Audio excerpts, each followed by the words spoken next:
LEGO has been using the CMF series to release some of the best castle and fantasy minifigures for years, so today we're going to be finding the #1 minifigure from every series and adding them into my medieval Dungeons & Dragons LEGO kingdom. I'm also giving away 3 Dragonborn Paladins. I'll be announcing the winner on the 30th of October, and all you have to do to enter is subscribe to the channel and comment down on this video. So let's get right into it with Series 1, where we saw the Forestman, and this was a really nostalgic choice as it's based off the original LEGO Castle Robin Hood minifigure from back in the 80s and 90s. And you can even find an updated version of this character inside the recent Forest Hideout gift with purchase set. But moving on to Series 2, now a lack of castle figures did let things down here, because while the Witch and the Vampire are cool for fantasy options, the only real medieval minifigure was the Spartan Warrior, which is a very specific kind of medieval warrior. But next up with Series 3, we had one of the best LEGO fantasy minifigures ever made with the Elf Warrior. The scale armor printing is very detailed, and the dark green colour works so well for forest rangers or wood elves. It's basically a yellow classic Legolas from Lord of the Rings with short hair, and I was able to use 2 of these guys to create a small ranger battle pack to accompany my new D&D ranger character Morwyn.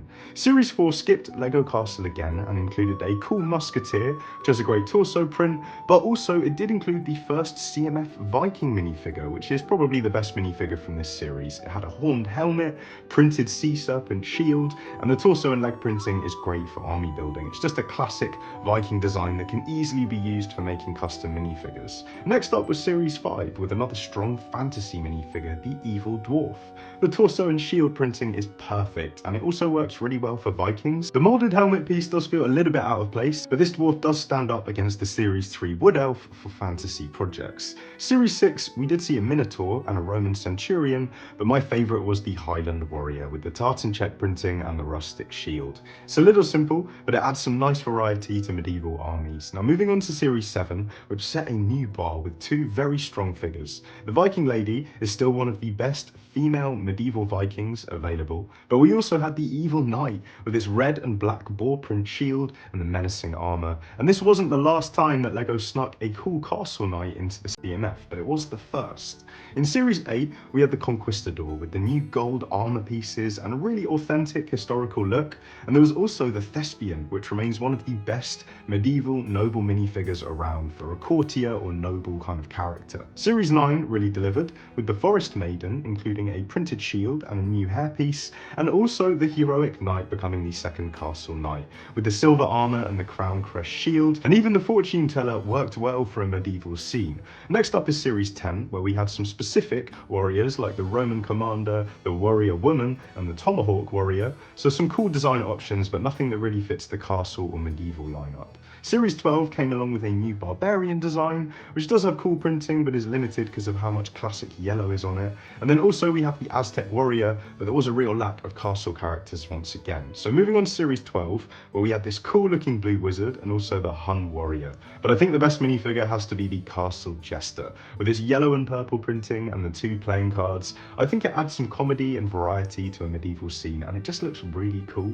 Series 13 came along with a classic Castle King, which is a very nostalgic minifigure and takes the top spot here, but it did also feature a fantasy goblin and the evil wizard, who has kind of been turned into the Skull Sorcerer in the new D&D series. Next up we have Series 14, which had 4 or 5 fantasy style minifigures, including the Wacky Witch and the Gargoyle, but I think the Spectre added a cool spooky feel to the castle lineup and works pretty well in any kind of haunted setting. Series 15 next with another classic castle knight minifigure, the Frightening Knight. The dark green printing and the angry roaring bear on the shield combined for an almost perfect evil army builder, and despite getting a knight, Series 16 I think was even better. It included the rogue minifigure with some very detailed ranger style printing, even including a WOLFPACK crest. It works really well as a rogue, but also as a forestman or a wood elf hunter, and so I used one of these guys in my rangers battle pack and it turned out really nicely.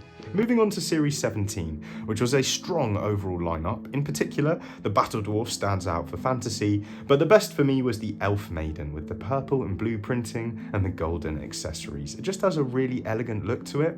We're going to skip Series 18 as it didn't include any castle related figures, but the red dragon suit was pretty cool anyways.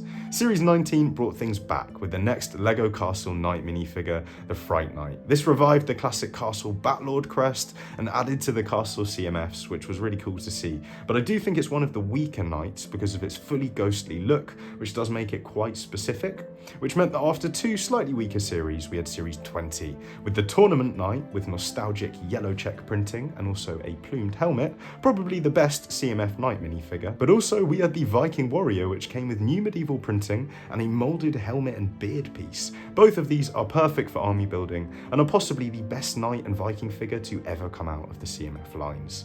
Series 21 was a little more low-key, just featuring the Centaur Woman, which is a unique fantasy character and it does look really cool. But Series 22 gave us the Troubadour, which is another fun, light-hearted castle minifigure to go along with the castle Jester and the fortune teller from the earlier series. But moving on to Series 23, we had the Knight of the Yellow Castle, which came with a hobby horse and makes a sweet addition to any classic castle fans collection. It's actually a throwback to the first ever LEGO castle set, which was released in 1978 and was called the Yellow Castle.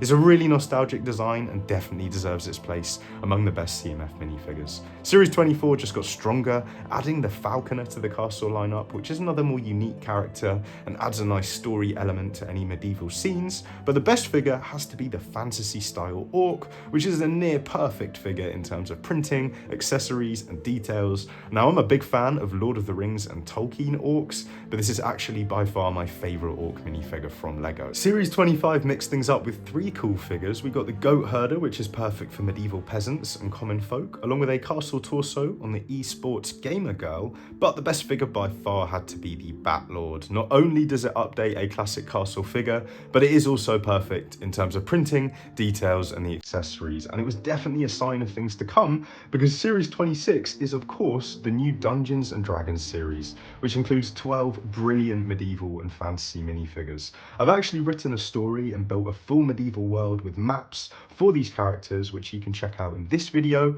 along with some cool ways to customize them in this video. But for me, the best have to be the Dragonborn Paladin, the Dwarf Barbarian, and this cool custom Ranger combination. Now there's more LEGO Castle coming because Series 27 will include a long overdue classic castle faction, with the WOLFPACK making a triumphant return in the WOLFPACK Beastmaster minifigure. And actually, we should be seeing the Outlaw Forest Den next year, which you can find out more about in my Bricklink Series 6 guide. So here is the best medieval minifigure from every CMF series ever made by LEGO. Let me know down in the comments which is your favourite overall, and don't forget to subscribe for more LEGO content. But as always, thank you guys for watching.